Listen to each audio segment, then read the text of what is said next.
Fernando y yo hoy os vamos a hablar sobre la organización de la guerrilla antifranquista en Galicia. Ya tuvimos clases sobre la guerrilla en general en la península ibérica, ahora vamos a hablar sobre la guerrilla antifranquista en concreto en nuestra zona. Escogimos las fechas 1940 y 1965 porque el 1940 es cuando, tras la guerra civil, los que eran escapados se convierten ya en guerrilleros. Explicaremos y matizaremos la diferencia más tarde.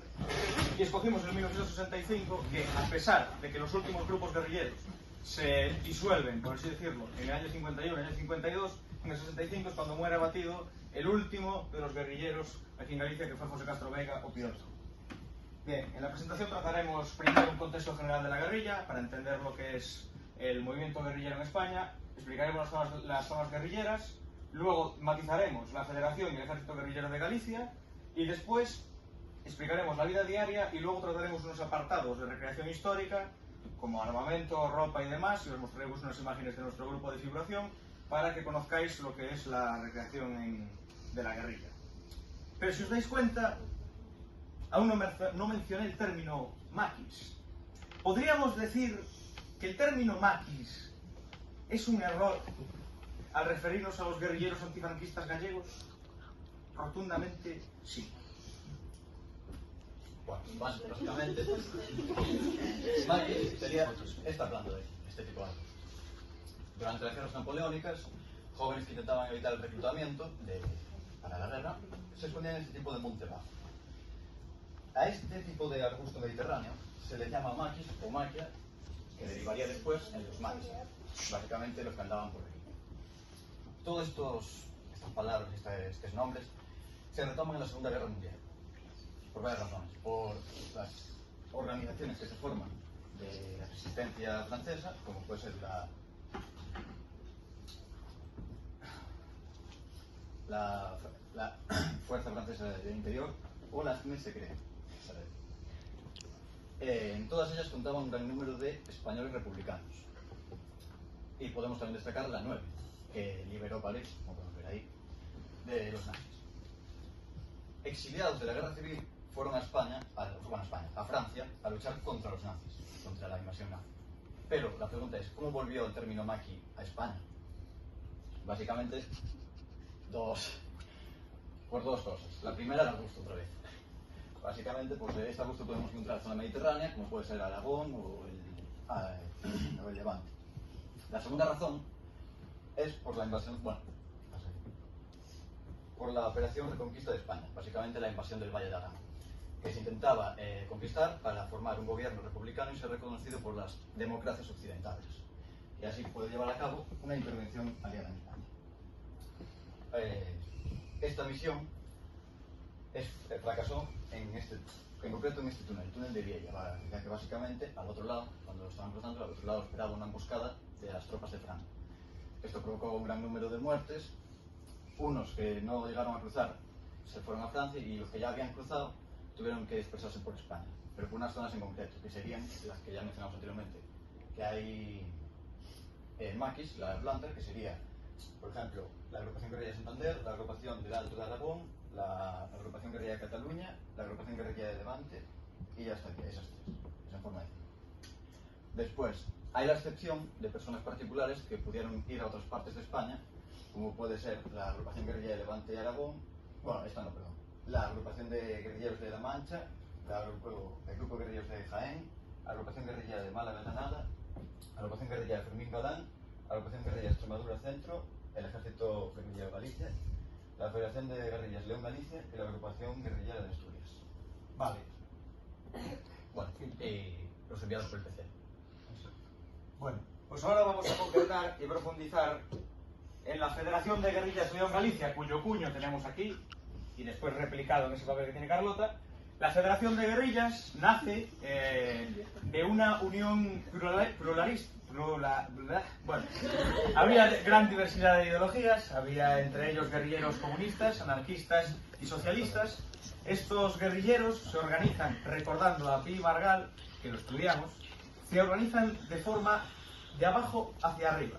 Es decir, como veremos después, otras organizaciones guerrilleras se construían desde Francia, desde el Partido Comunista, desde organizaciones de arriba hacia abajo. Pero estos guerrilleros se unen sin ningún tipo de filiación política por mucho que algunos fueran afiliados a partidos como la CNT, el Partido Comunista o el Partido Socialista como su líder, y forman esta agrupación que tenía Estado Mayor, un comité disciplinario, un código de disciplina que tenemos aquí replicado, que lo podéis ir pasando por ahí. Este es el código de disciplina de la Federación de Guerrillas, y también contaban con una cosa muy importante, el SIR, el Servicio de Información Republicana, los guerrilleros del llano, es decir, los enlaces, aquellos que colaboraban con los guerrilleros desde sus casas, mucho más expuestos, sin armas, pero igualmente combatiendo contra el franquismo. Exactamente igual que el de hoy, un 24 de abril, pero en 1942, se realiza esta fotografía, en las peñas de Ferradillo. Estos son los 24 guerrilleros que fundan la Federación de Guerrillas León Galicia en esta aldea colgada en unas peñas cerca de Ponferrada. Podemos destacar personajes importantes como Rocesvinto, Manuel Girón o, el más significativo de todos, Marcelino Fernández Villanueva, más conocido como el Gafas. Gafas fue el fundador, padre ideológico de la Federación. Este hombre recorrió las tres fases de la guerrilla. Era muy común que los guerrilleros, en un primer momento, fueran escapados, es decir, con el golpe de Estado se echan al monte para escapar de la represión franquista. En segundo término, en 1937, se marchan a Asturias. Esto es el caso concreto de Marcelino, pero también de muchos otros guerrilleros como Manuel Girón. Y, por último, tras la caída del Frente Republicano, vuelven a sus zonas de origen, tratan de pasar a Portugal, y es en ese momento cuando se agrupan estos grupos de huidos, ahora guerrilleros, para luchar contra el nuevo orden franquista. Este es el jefe y padre ideológico, murió en 1999. El investigador que prácticamente nos proporciona gran parte de la información, Santiago Macías, que luego os enseñaremos su libro, lo conoció y fue el jefe reelegido en numerosas ocasiones, como veremos después, de la Federación de Guerrillas, y era del Partido Socialista, asturiano por cierto. Bien, aquí tenemos diversas fotografías, no me sé los nombres de todos, diversas fotografías de miembros de Federación, los más importantes. Aquí este es Arcadio Ríos, jefe de la primera guerrilla, de la primera agrupación. Veremos después cómo estaban divididas estas agrupaciones. Este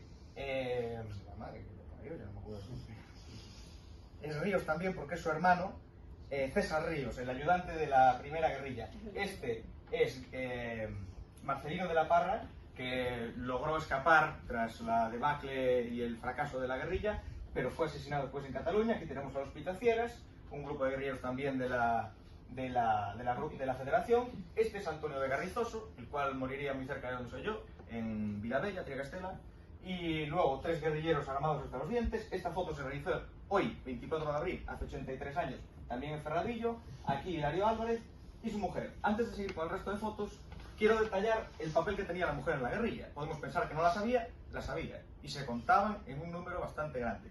Las mujeres, el papel principal que tenían era de enlaces, es decir, contactaban con los guerrilleros, llevaban comida al monte, víveres, ropa, lo que fuera.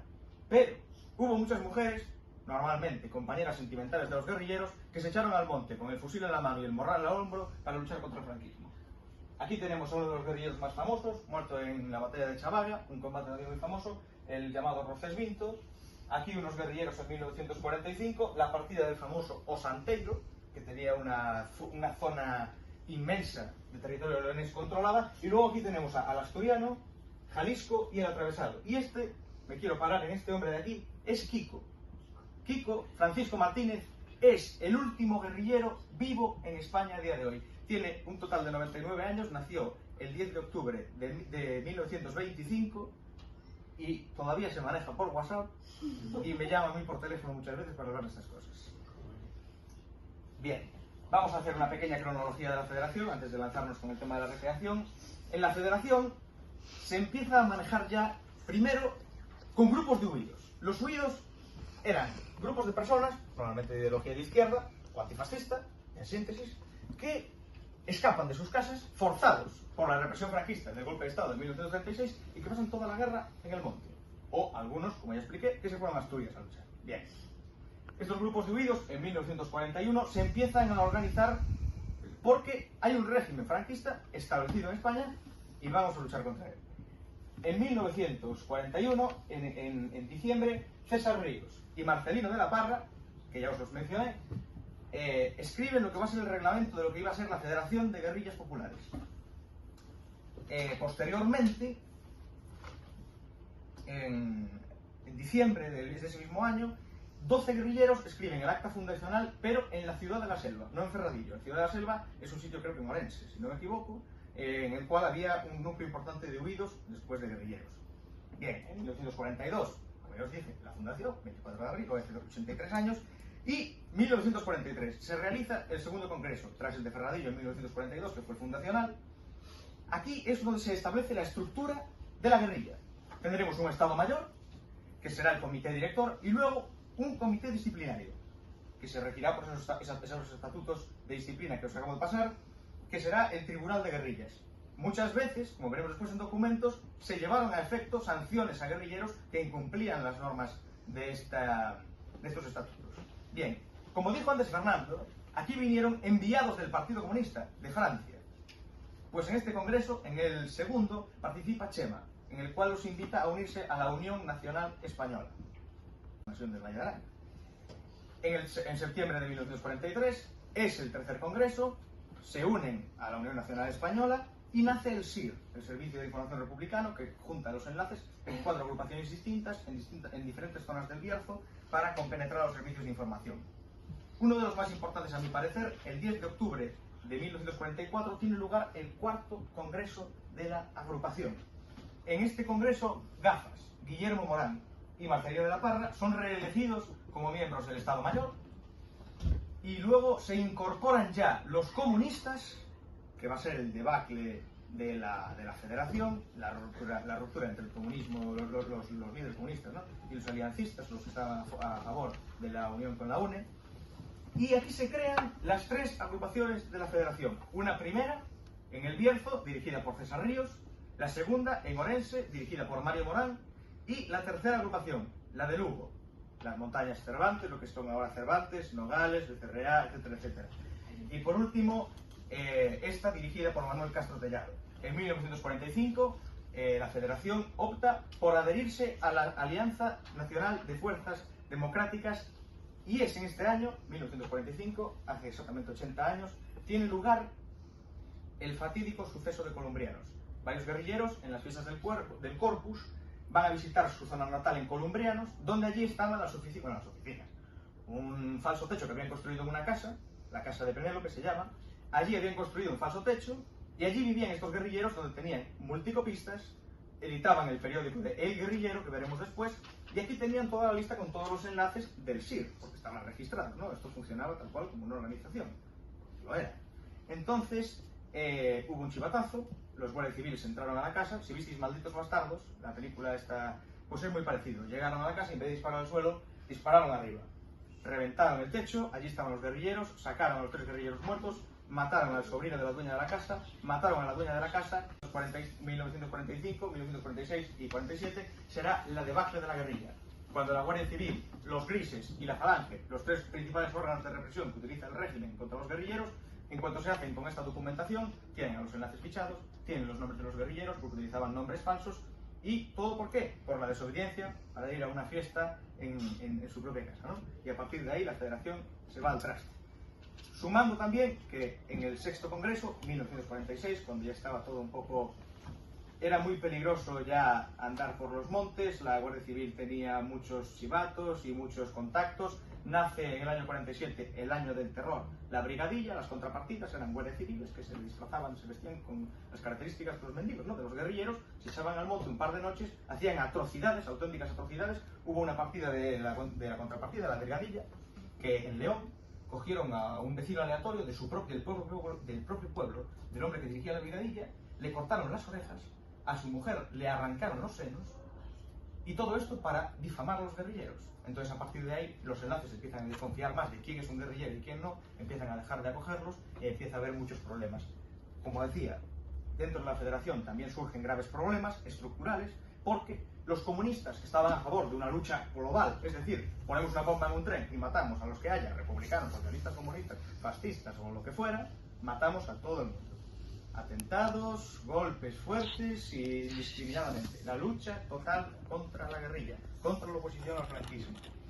Los aliancistas, Guillermo Morán, Mario Morán, Abelardo Macías, Abelardo Gutiérrez Alba, bueno, los que estaban en el Congreso de Ferradillo, los originales, la vieja guardia, estaban en contra de esta guerra global contra el franquismo, ¿no? Estaban a favor de actos señalizados contra aquellos que colaboraban con el régimen, contra aquellos que estaban recibiendo dinero por colaborar con el régimen para destruir a la guerrilla, cogían ese dinero, se lo daban a los enlaces, compraban, mejoraban, pues bueno, arreglaban su armamento. Esta mañana me llamó Santiago, nuestro colaborador, y me dijo: oye, estuve en la casa del tío que arreglaba las placas.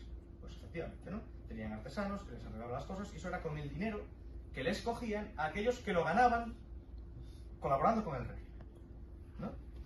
Bien, hay esa ruptura en el Congreso del 46, y en el séptimo Congreso, 1946, en los valles de Casallo, porque Ferradillo y el Bierzo se habían convertido en una ratonera, que era donde se movían ellos, ¿no? Montes de Galicia, el Bierzo, la Cabrera, y es entonces cuando en este congreso un pastor que había visto hacia dónde se dirigían los guerrilleros alerta a la Guardia Civil. La Guardia Civil embosca a los guerrilleros durante el congreso, matan a César Ríos, matan a su compañera sentimental, también guerrillera, y a partir de aquí la federación se pierde y se deshace.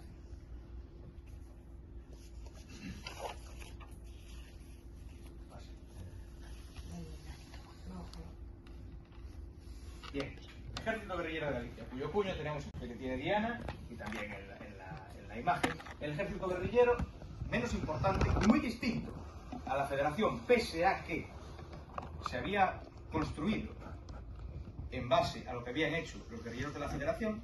Este fue creado desde arriba hacia abajo, es decir, los miembros del Partido Comunista habían creado esta organización, igual que el resto de las agrupaciones españolas, es decir, el Partido Comunista envía a personas para crear un ejército comunista guerrillero en Galicia. De este ejército formaron parte guerrilleros muy famosos, como por ejemplo Camilo de Dios Fernández, o Piloto. Manuel Girón volvería bueno, los que quedan descolgados de la Federación cuando se deshace, después se reintegran aquí. A Opiloto no le gusta porque, por ejemplo, el líder del ejército guerrillero, el coronel Benito, quería cargarse a los viejos miembros de la Federación porque no eran todos del Partido Comunista. Entonces es así que el Piloto se escinde del ejército guerrillero. Aquí tenemos, estos son todos guerrilleros gallegos. Como veis, portan algún arma. Esta es una Mauser C96, como decimos ahí con culata, que lo enseñaremos después. Estos son todos enviados del Partido Comunista, como por ejemplo Ramón Chávez. Este es el famoso Piloto. Y luego, pues nada, fotos de ellos, como veis, con mucho menor equipamiento y si lo comparáis con las fotografías de la Federación, ¿no? Menos correajes, menos armas, estaban en mucha desventaja. El ejército guerrillero se va al garete en el año 51-52, más o menos, que es cuando va a Manuel Girón, uno de los mayores referentes. Y ahora, para que vean la diferencia, como ya os empezaba a introducir, entre los de la Federación y los del ejército guerrillero, tenemos dos etapas en la vida diaria de los guerrilleros. Una primera, que son aquellos guerrilleros que habían combatido en la guerra civil y que tenían material que eran excelentes militares. Esa es la primera etapa de la guerrilla. Luego tenemos la segunda etapa. Kiko, Camilo, los guerrilleros que Fernando y yo representamos en la recreación, son guerrilleros de segunda etapa, es decir, nacidos en 1925, 27, muy jóvenes como para haber luchado en la guerra civil, pero que, por enlaces de que mi padre era comunista, mi tío es socialista, me tengo que echar al monte porque si no me van a fusilar.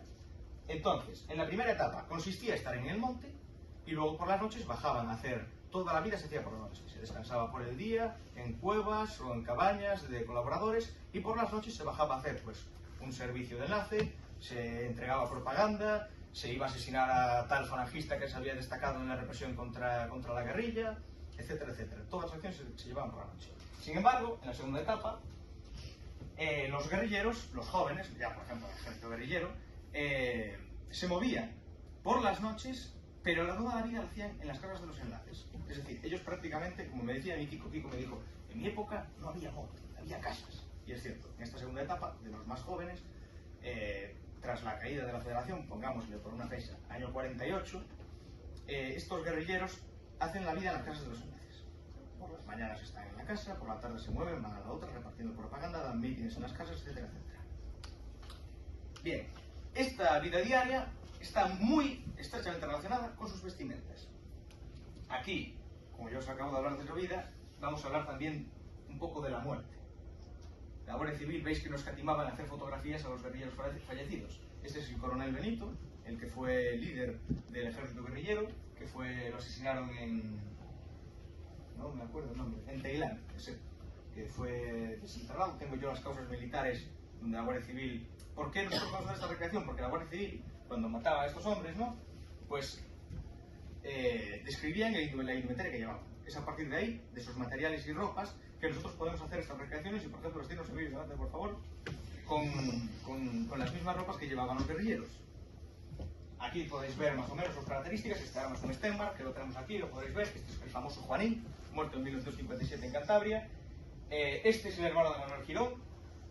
Este pobre guerrillero, muerto en Correixais, igual que estos otros 4, tirados en escaleras para exponerlos a la gente delante de una iglesia. A Juanín los pusieron en el mercado de Potes, un domingo, día de feria, allí tirado, con su fusil al lado y muerto, hinchado, como lo habían reventado, que le reventaron el cráneo por dentro, unas barbaridades. A este pobre chico, que se llama Cristino Martos o García, no recuerdo bien, le dispararon en la cara a quemarropa. Y bueno, veis que la mayoría tienen disparos de ráfaga, lo veremos después con las armas. Más o menos todos, como veis, muy jóvenes, no os hay que tengan mucha arruga. Normalmente los que tienen más barriga, como este en Correixais, que se me olvidaba, luchaba contra Franco. Era un guerrillero, pero murió de un infarto. Iba caminando por un camino, le dio un infarto, murió, lo recogieron en un carro y esta es la fotografía de su muerte. Bueno, veis esto es lo que a la parte práctica, a la parte de la recreación histórica, que es a lo que nos dedicamos. La recreación consiste en reconstruir con materiales y forma la vestimenta de aquellos y aquella época que vamos a recrear.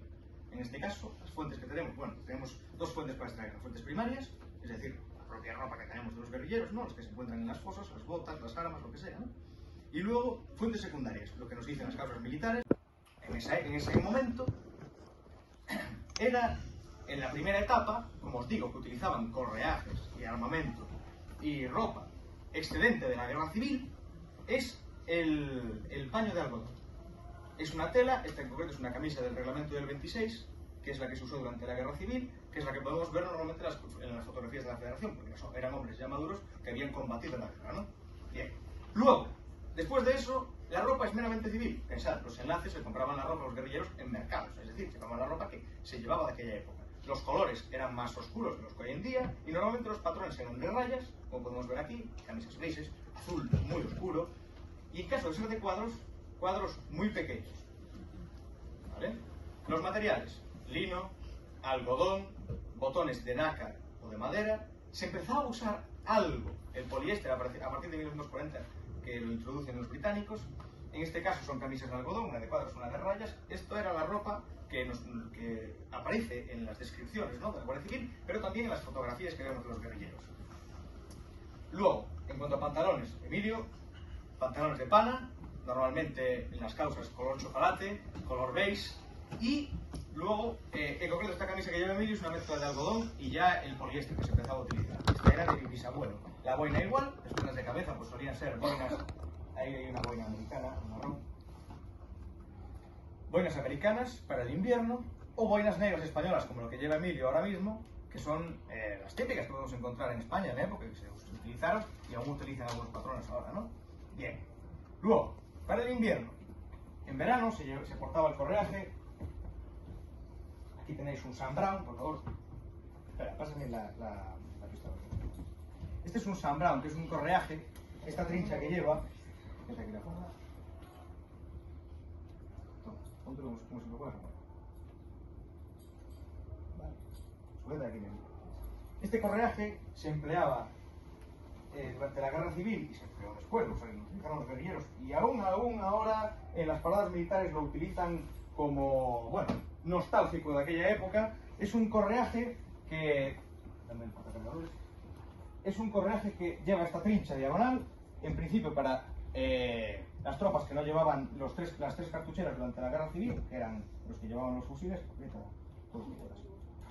pero en esta época se utiliza para, como el peso de las armas, los portacargadores, es muy grande, se lleva esa trincha cruzada para soportar el peso. En este caso, eso, lleva un Sam Brown español, el cinturón por encima del pantalón. En este caso lleva este correaje, que es mío, está basado en uno de Antonio Vega Rizoso, que fue el que lo mataron en Mirabella. Llevaba una funda, Emilio, por favor, quítate de este lado. Llevaba una funda como esta, una funda de una pistola Llama, Model Military and Police, un portacargadores marrón, si te lo vas a tener que quitar ahora. Y luego, así era más o menos la indumentaria de verano. Coge, por ejemplo, y luego explicaremos las armas. Toma, la bandolera. Aquí tenemos, por ejemplo, aquí podéis ver, tocar, oler a un guerrillero, guerrilleros que hacían contrabando con la Guardia Civil para conseguir municiones, pero sí que tenían portacargadores para la pistola. En este momento Emilio portaría un total de 34 balas calibre 9 en este subfusil, 8 y 8 en cada cargador y 8 en este otro cargador. En total 24 balas más los 34 del otro, son 58, ¿no? 58 balas. Es mucha munición para una sola persona en este momento, ¿no? Pensemos un soldado en la guerra civil que llevaba 150 balas. Vale. Después en invierno lo que se hacía era, deja su fusil. Ahora no lo vamos a vestir en invierno porque se puede. Cualquier jersey de lana, me decía a mí Kiko, los materiales más resistentes posibles. Calcetines de lana para aislar de la humedad y del frío. Vale, los calcetines típicos, dicen en las descripciones de la Guardia Civil, dicen calcetines de lana de los usados en el país. Un jersey de lana, ¿vale? Este en concreto era de mi abuelo, un jersey de lana de toda la vida para evitar el frío, y se ponía el correaje por encima del jersey. Y luego, chaquetones largos. Estos chaquetones se portaban en las marchas que se hacían de día, se portaban por encima del correaje. Pues si te veían, bueno, eres una persona normal, ¿no? Pero, por ejemplo, Emilio, quítate la bandolera. Señor Emilio, se pone esto y os lo cruzáis por el monte un día. Este es un tío normal y corriente de la época. ¿Qué diferencia hay? Cero. Y para las marchas nocturnas, que había mucho más peligro de tener un combate, pues ya se llevaba el correaje por fuera del abrigo. Esto en cuanto a lo referente a la ropa. Pantalones después de paño de lana, no tenemos aquí ahora ninguno, pero bueno, están los tienen el resto del grupo. Botas, por favor, súbete a una silla o algo. Estas son unas botas del reglamento del 26, excelentes de la guerra civil. Esta es una suela de planta de goma de llanta, lo describen ellos los guardias civiles. Lleva una resistencia aquí de hierro en la punta. Esto es un neumático. Y luego es cuero de becerro, ¿vale? Esto es lo que se utilizaba en la época. Son botas que valen, para combate, que lo utilizaban también los trabajadores en fábricas, en el campo no tanto, que se utilizaban más madreñas o zuecos. Y pues ahí tenéis a un guerrillero normal en un día, quítate el abrigo, un guerrillero normal en situación de combate con su subfusil y demás. Bien. Armamento de los guerrilleros. Estas son las armas originales que se utilizaban en la época. Este es el famoso naranjero, el MP28, un MP40 alemán, este lo tenemos aquí, el Stenmark II, que llegó de la invasión de Noruega, británico, también lo tenemos ahí, el Laguna von Berniak, escopetas de 2 cañones, que era lo más fácil de sacar de casa, pistolas de bolsillo, que detallo ahora, el Z45, un subfusil español empleado por la Guardia Civil, el Crisis y por el Ejército, y luego granadas. Era muy normal utilizar granadas, esta es la que le llaman tipo legionaria, tipo de piña, la granada universal y luego la granada Lafitte, que es la que tenemos ahí. Bien, pistolas. Vale. Estas son pistolas réplica. Bueno, estas son las originales. No vamos a enseñar ahora los nombres, que se nos va el tiempo. Vamos a ver estas de aquí. Aquí tenemos una cartuchera de balas. Una cartuchera de balas con su correspondiente escopeta. Son todas réplicas inertes, ¿eh? No hacen absolutamente nada. Esa es una escopeta de 2 cañones con su correaje correspondiente que podría utilizar cualquier guerrillero de la época. Este es un subfusil Stenmark. Es calibre 9, abartíllalo. Es semiautomático, es decir, tú aprietas el gatillo y va repitiendo los disparos. ¿Dispara? Vale. Este es el Stenmark. Desmontable para tropa paracaidista. Quitamos el cargador, lo desmontamos por detrás y ya lo puedes portar en una mochila cómodamente para soltar otro avión y invadir.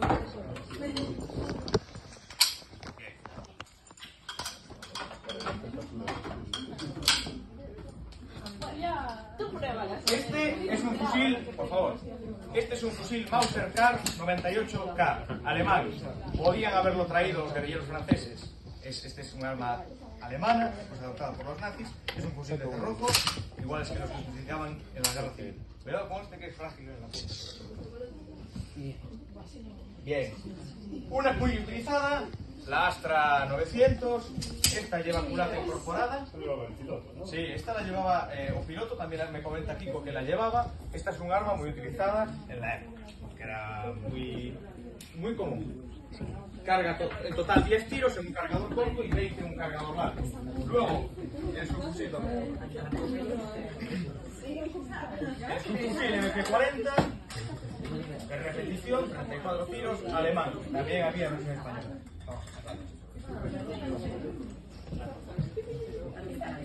Y luego pistolas. Tenemos una pistola Mauser con cordón de seguridad, algo muy utilizado en la época también.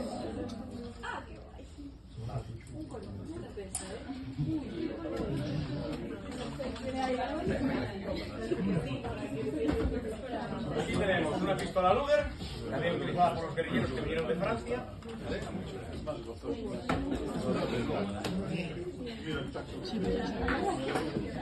Y por último, esta es una réplica de una Star.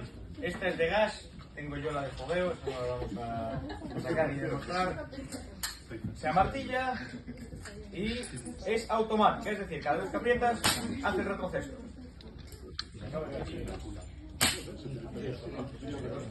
Es casi lo más importante porque de la información que dimos no se os va a quedar nada, esto a lo mejor sí. Bien, toda esta investigación, todo de la ropa, los pantalones, las camisas, las armas, etcétera, etcétera, ¿a dónde va a parar? ¿Lo hacemos por gusto? ¿Nos aburrimos y hacemos estas cosas? No, todo esto tiene respeto, eso para empezar. Todo esto tiene un objetivo, que es enseñar a las personas cómo era la vida de los guerrilleros, cómo se vestían, cómo se armaban, etcétera, etcétera. ¿Para qué? Para tener memoria y así recordar nuestro pasado. Bien, algo que afectó y que aún afecta a nuestra sociedad a día de hoy. Bien, este logo que tenéis aquí es de un grupo que creamos Fernando y yo el año pasado, con una iniciativa, pues eso, de figuración histórica, que cuenta con en total 22 integrantes. El primero de ellos, bueno, tenemos todos nombres de pila, nombres que podían haber sido perfectamente utilizados en la época, de hecho lo fueron. Este es el comandante Antonio, no me suena de nada. El jefe de la guerrilla, ¿vale?, llamada la partida de Antonio, que es la guerrilla número 2 de la tercera agrupación, la agrupación de Lugo. Luego aquí tenemos al comisario político, tenían comisario político, es la persona encargada de llevar todo el tema político, dar los mítines, etcétera, etcétera, que es este de aquí, mi padre. Y luego el máximo capacitado, que era el responsable, si no estaba ni el jefe de la guerrilla ni el comisario político, el máximo capacitado, en este caso Fernando, su nombre es Evaristo, el de mi padre Campo Pablo, pues eran los encargados de llevar el mando de esa guerrilla, ¿no? Luego aquí tenemos el resto de nuestros guerrilleros, también una mujer. Este de aquí es mi tío, Cancelo. Este es Soto, el hijo de Sov Padenja, que es campo de partido, el nombre de su casa, en ruso, porque es supuestamente stalinista. Todos estos tienen una vida, que es en lo que se trata, ¿no? La recreación se trata de reconstruir de nuevo las vidas de estas personas. Esta es la artesa, porque cuando era joven, cuando estuvo de enlace, llevaba pan a los guerrilleros, era la encargada de llevar el pan y por eso le quedó el nombre de artesa, ¿no? Este es Alcalá, por ser muy fan, porque también había cedistas en la federación, ser muy fan de Niceto Alcalá Zamora. Luego este es mi primo, el Puchas. Este es Modesto, Gorro Pardo, el mencionado Sov Padenja, Faustino y luego el Kiko, en honor al que ya os mencioné, al último guerrillero vivo, que es este, bueno, representa más o menos el equipamiento que llevaba, ¿no? Bien, aquí tenéis unas fotos del grupo haciendo el saludo antifascista y aquí nos veis al comandante Antonio, a Gorro Pardo y a mí editando textos de contabilidad sobre la guerrilla. Aquí tenéis, por ejemplo, uno. Este es un texto que es justamente el que estábamos editando ahí. Ellos tenían máquinas, llevaban máquinas de escribir, tenían multicopistas. Yo estuve en la casa donde redactaban todas estas cosas, ¿no? Y este es un documento de intendencia donde se lleva la contabilidad de todo el armamento que se tenía en la agrupación en ese momento, ¿no? Bien. Esto es en Torés, un pueblo de las Nogais, y allí realizamos este año por primera vez, y el año pasado, el Torés Escapado. Fue un evento de figuración hicimos varios actos. Este fue el cartel del horario y este fue el cartel de la festividad en sí, ¿no? Este era el grupo antes del evento, este fue el grupo después. Es decir, hubo un crecimiento brutal. Pasamos de ser 5 a ser 16. Esto fue todo cosa Fernando y mía haciendo un poquito el tote. Al final hicimos este grupo, ya hicimos un evento en la cárcel de Lugo, también en Cervantes. El 15 de junio vamos a ir a Favero y este evento lo vamos a repetir el 9 de agosto en Torés este año. Bueno, aquí tenéis fotografías de lo que fue el evento del año pasado, que tuvimos el honor de contar con Nacho también.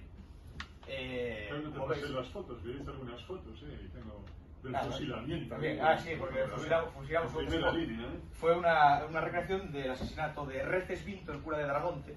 Recreamos ese hecho, ¿no? Que lo mató.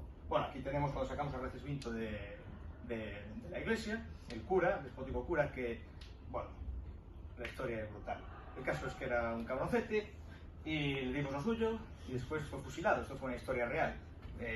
Fusilaron al cura, lo fusiló Evaristo González, que quedó el nombre apodo de Roces Vinto, que de hecho tenía que haber una foto del que recrea Roces Vinto, Luis, que tú diste clase, ¿no, Nacho?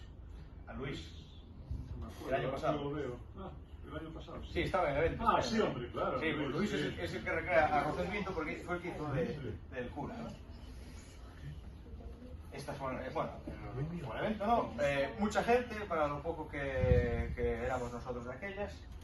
Y que sepáis que también recreamos a los otros, bueno, a los falangistas. ¿Os salió eso tal o forma parte del grupo? No, esto forma parte del grupo. Bueno, forma parte del grupo porque si no... Esto es pura dialéctica, ¿sabéis? El yin yang. Claro. No siempre alberga No eso. puede haber guerrilleros sin represión. Claro. Recrear a la Guardia Civil es muy complicado porque los uniformes son muy concretos y muy difíciles de encontrar. Es más fácil recrear al ejército. Estamos haciendo un grupo de recreación del ejército en estos momentos. Va a trancas y a barrancas, pero va. Y por ahora eso, una escuadra de falange. Un dulce falangista. Y luego, pues nada. Aquí empezamos a nuestro guerrillero Paco, ha hecho con inteligencia artificial, dice adiós muy animadamente desde las sierras de León.